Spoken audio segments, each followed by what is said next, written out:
When I returned home, I was shocked. My fence, the one that separated my land from Karen's HOA, was gone. In its place, her garden had doubled in size, as if my property was a free extension of her yard. But before I could process the audacity, I realized something else. My goats, unleashed, in her new garden, chewing on every flower, bush, and expensive plant she had planted.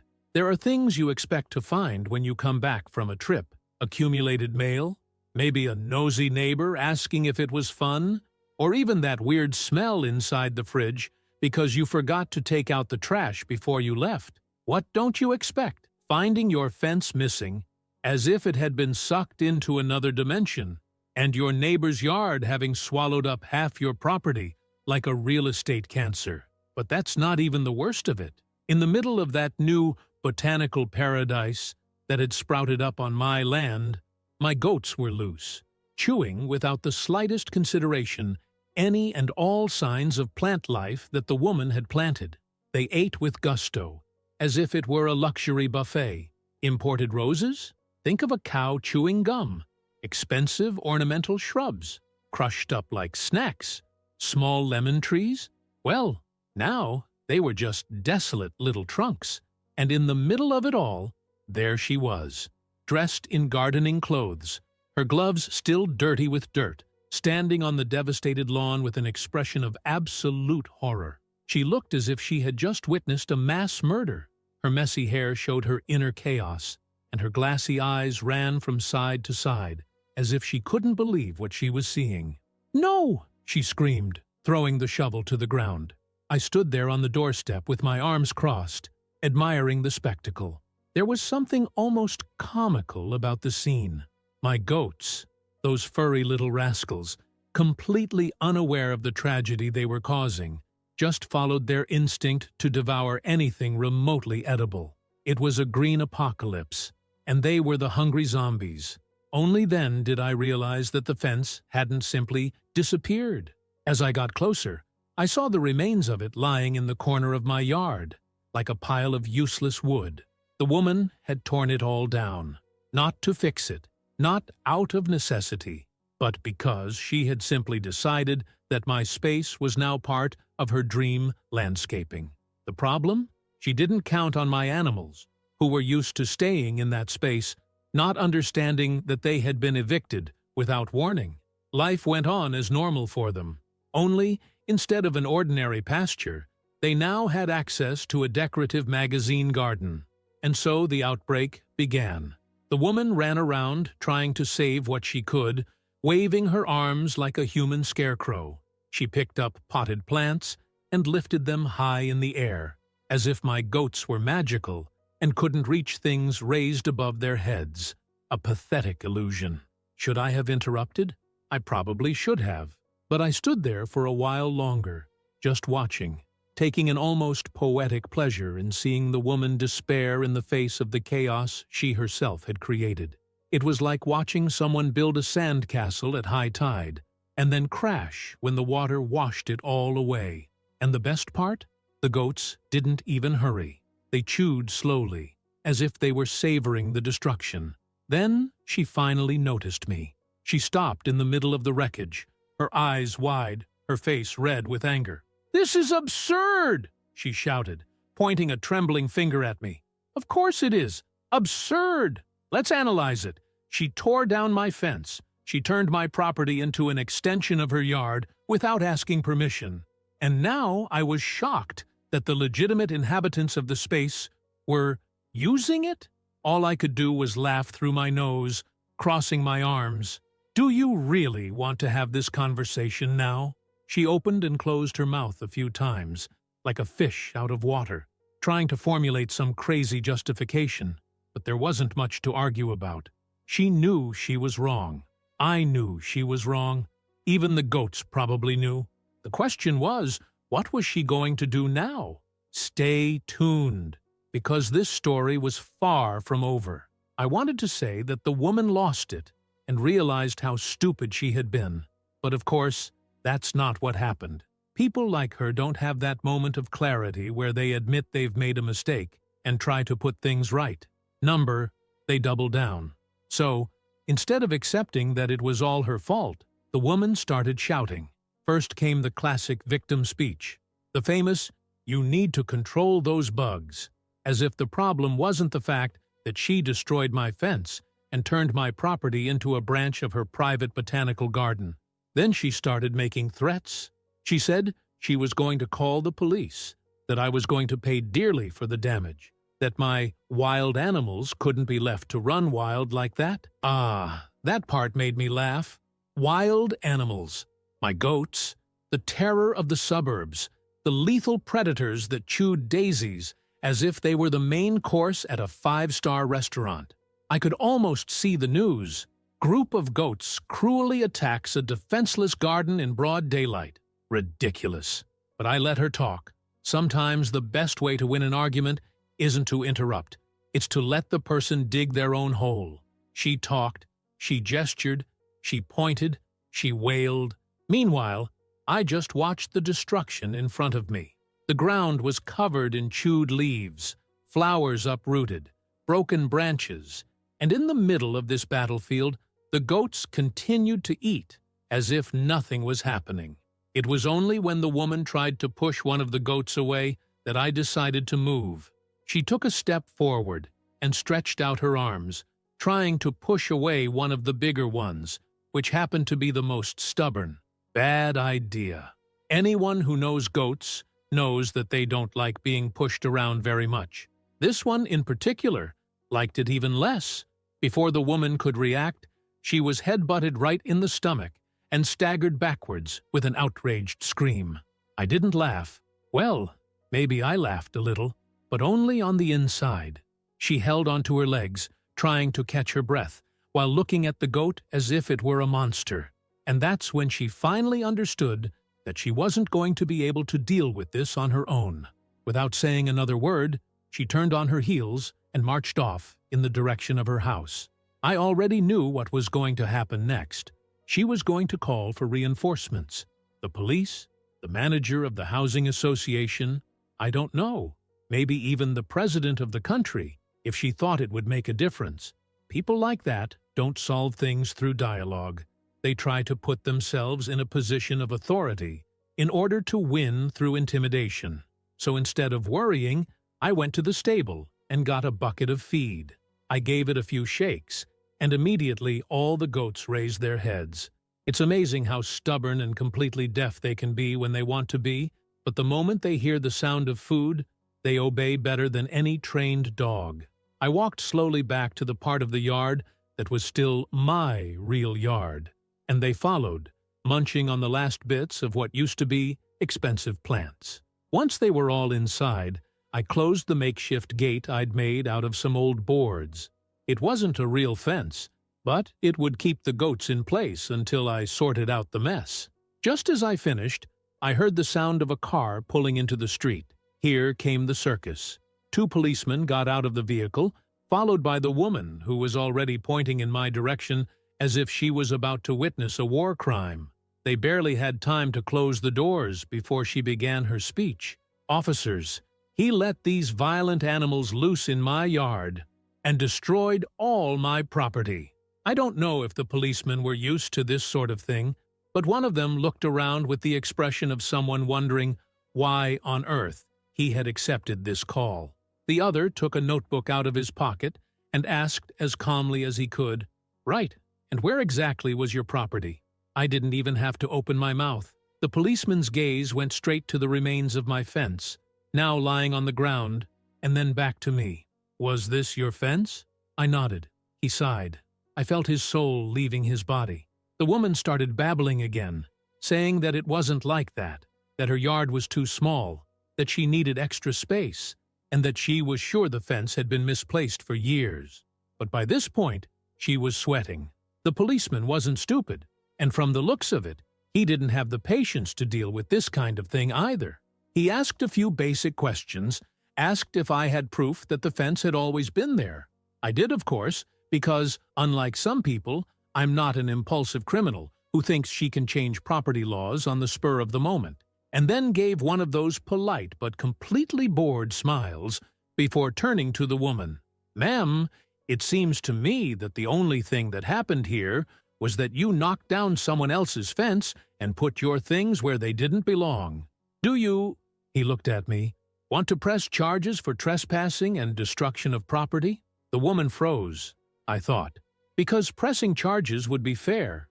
It would be right, but it would also mean dealing with it for even longer. So I looked back at the yard, at the ruined garden, at her despair, and I realized that she was already being punished in a way that was far better than any lawsuit could do. So I took a deep breath, looked at the policeman and said, "I think that scene speaks for itself." The policeman shrugged. He didn't seem to care what I decided. He jotted down a few things in his notebook and got ready to leave. But before he closed the notebook, he turned to the woman and issued one last warning. "Next time you want to expand your garden, do it on your own land, or you could end up with a much bigger problem than goats eating your plants." She didn't reply. She just stood there, looking at the disaster around her, while the policemen went back to their car. And what about me? I went to feed the goats. After all, it had been a long day, and they had worked hard. I thought that would be the end of it. That public humiliation and the destruction of her dream garden would be enough to make the woman get over herself and leave me alone. But no, people like that don't learn. They don't take a deep breath, accept defeat, and move on like normal adults. They brood. They plot revenge. Over the next few days, the neighborhood seemed quieter, perhaps because everyone had watched the spectacle from afar and realized that, for the first time, the woman had been caught jumping.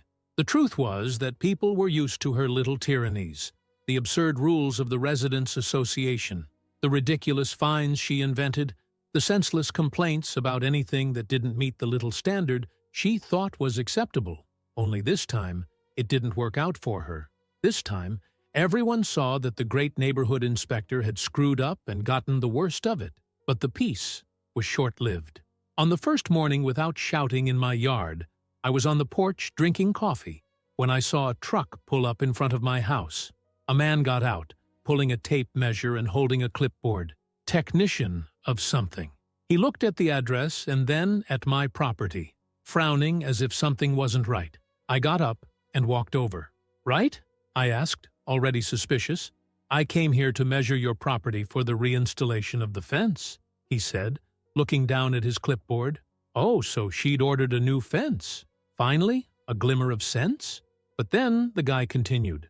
"It seems that the request was made to adjust the correct boundaries of the plot.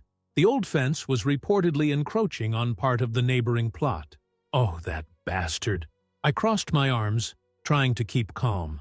"Can I see this application?" The guy hesitated, but showed it to me.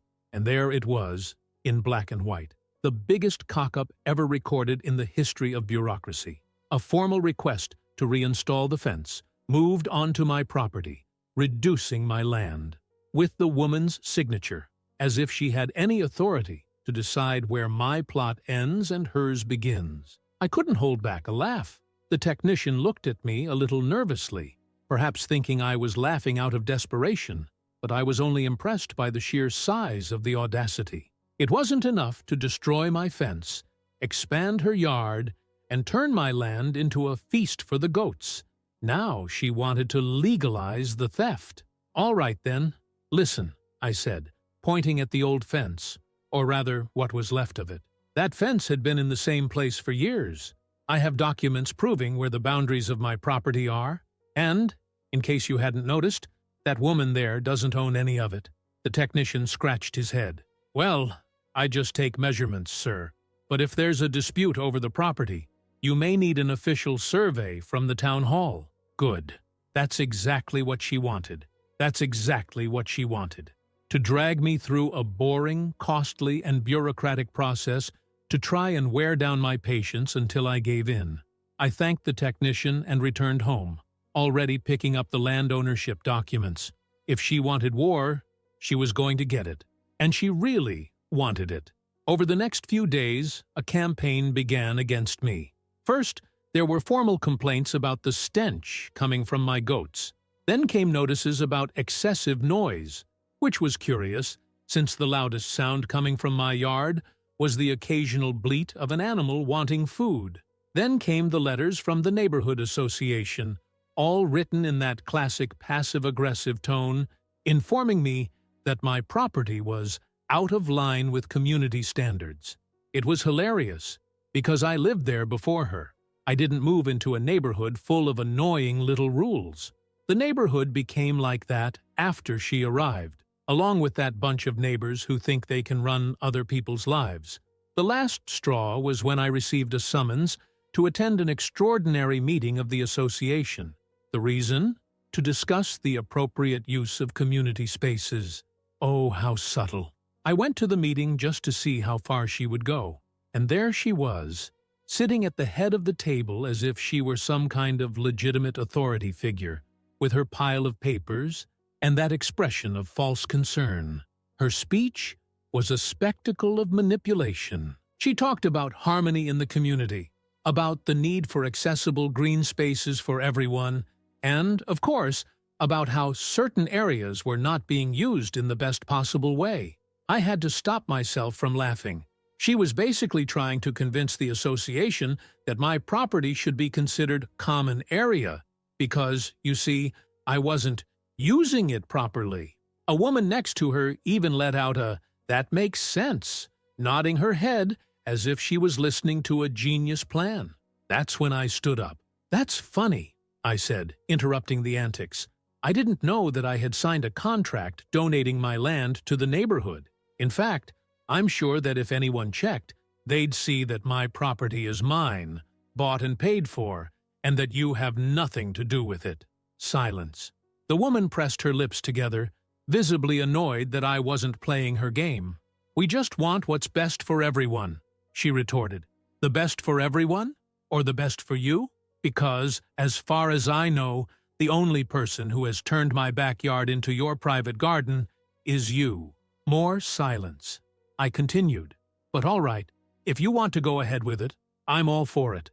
I'm already organizing an official survey of the town hall, and when it's proven that my land is mine, I'll sue anyone who keeps spreading this ridiculous idea that they can decide what I do with it." This time, there was no reply. She squeezed the papers between her fingers. The other members of the association looked at each other, and the president, who was clearly only there because he had to be, huffed uncomfortably. "I think we can close the meeting for today," he said. I got up and left without expecting anything else. The problem with people like her is that they never think they'll find someone who will hit back. They're used to shouting until they get what they want. But I wasn't going to make it easy for her, and little did I know that, after that, things would get even worse. After the disastrous association meeting, I had hoped that the woman would back down, that she would accept that she had lost and go and find another victim to torment. But of course, that would have been too easy. People like that don't know how to lose. They only know how to turn every little defeat into a personal crusade against logic and common sense. Over the next few days, I noticed a suspicious pattern. Whenever I went out to work or to sort something out, I found little signs of mysterious interventions on my land. First, someone tried to install a ridiculous banner on the edge of my yard with the words, "Future Community Garden, coming soon." Then I noticed that a few bags of compost had been placed next to the remains of the fence, as if someone was starting a new landscaping project on my piece of land. On the third day, I found a group of ladies in straw hats and gardening gloves spreading out across my lawn, holding shovels and seedlings as if they'd been given permission to turn the whole thing into a public park. The woman was there in the middle, giving instructions with that air of superiority, as if she were the president of the UN. That was the last straw. I went down the steps from the balcony and straight to her. "Have you completely lost your mind, or have you just forgotten what private property means?" She looked at me with an affected little smile, as if she'd been expecting it. "We're just trying to bring more greenery to the neighborhood. I don't see what all the fuss is about." The other women looked at each other uncomfortably. They didn't seem to know they were in stolen territory. "The reason," I said, gritting my teeth, "is that this doesn't belong to the neighborhood. It belongs to me. I don't know what lie you told these people, but they can take their shovels and plant their flowers somewhere else." She crossed her arms, still playing the good girl. "You're being selfish. There's so much space here, and we just want a nice place for everyone." "Oh, I get it. So, if I decide that your house has too much space and would make a great community hall, that's fine with you?" Silence. Of course it wasn't all right, because the problem was never space or the well-being of the neighborhood. The problem was that she wanted to run everything. One of the ladies snorted and put down her shovel, clearly realizing that she had been tricked. Another muttered, "I think I'll be going," before quickly walking away. And one by one, the impromptu helpers began to disperse, until there was just me and the woman in the middle of my devastated lot. She stared at me, still trying to hold her pose, but I could tell she was furious. "You can't fight progress," she said, as if she were lecturing me. "No, but I can fight against trespassing. In fact, I'm already arranging for a new fence, a very high one this time, so there's no risk of anyone accidentally stumbling the wrong way." Her eyes flashed with anger. "It's not over." "Ah, but it was over for me." The next day, I hired a team to install a new fence. Not a flimsy wooden fence like the previous one, but a beautiful reinforced structure, with posts driven so deep into the ground that even an earthquake wouldn't bring them down. While the workers pounded the posts into the ground, the woman watched from her balcony, arms crossed, with an expression that mixed hatred and frustration. When they'd finished, I went over to the fence and tapped my hand on the top, satisfied. "Now, let's see who tries to expand the garden again." I thought that would be the end of the soap opera, but of course, there had to be a bonus episode. That night, I woke up to a strange noise. I went to the window, and under the yellowish light of the street lamps, I saw a furtive shadow near the new fence. It was her. She was dressed in a dark sweatshirt and holding something in her hands, as if she was about to commit an act of pure childishness. I watched as she tried, unsuccessfully, to pull one of the posts out of the fence. After realizing that the structure was more solid than her inflated ego, she tried to push the fence over, snorting like a bull. I had to stop myself from laughing. I took out my cell phone, opened the camera, and started filming. She noticed the glare on the screen and froze in place, slowly turning to face me. I held up my phone. "Do you want to smile for the camera, or would you rather I sent this straight to the police?" She stood still for a few seconds, and then, without saying a word, walked off at a brisk pace back home, her hands stuffed in her pockets. And that, finally, was the end of the saga. Over the next few days, she avoided me. There were no more ridiculous notes, no more false accusations, no more attempts to turn my backyard into Central Park. She still cast deadly glances when we crossed paths in the street, but she never tried to invade my land again. And the goats? Well, they had the best meal of their lives. And, honestly, I don't think they've ever forgiven me for putting up the new fence. But everything has a price. Moral of the story? If you want a beautiful garden, plant it in your own space, or accept the consequences when the goats decide that your flowers are a feast. And don't forget to comment on what you thought of the video and leave a like to strengthen the channel.